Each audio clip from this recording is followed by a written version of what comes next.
শোণিতপুৰৰ ৰঙাপৰাত দলঙৰ অভাৱত পানী গছকি যাতায়াত কৰিবলগীয়া হৈছে নগাপথাৰ গাঁৱৰ ৰাইজে। এটা চৰম দুৰ্ভোগ ভুগিছে গাঁওখনৰ ৰাইজে। নগাপথাৰ ৰূপাজুলি চাহ বাগিচা সংযোগী পথত এতিয়া নাই দলং। ডিপুটা নৈখনৰ ওপৰত এখন লোহাৰ দলং নিৰ্মাণ কৰিছিল ৰঙাপৰাৰ প্ৰাক্তন বিধায়ক ভীমানন্দ তাঁতীয়ে।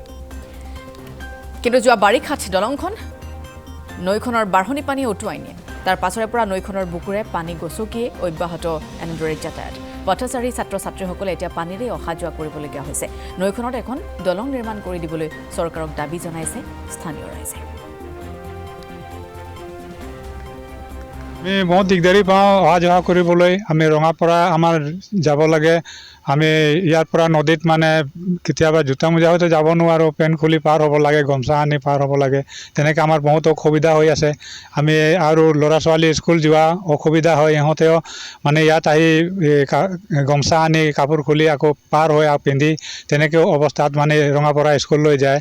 সেই তেনেকৈ আমি ভুক্তভোগী হৈ আছোঁ। লোহা দলং আছিলে, ভীমানন্দ তাঁতীয়ে সি এখন দিছিল। তাতে আমি যেনে তেনে পাৰ হৈ আছিলোঁ, ভালেই আছিলে। কিন্তু লাহে লাহে যেতিয়া বানপানী বেছি হৈ গ'ল তেতিয়া মানে গছকি মাৰি লৈ গ'ল।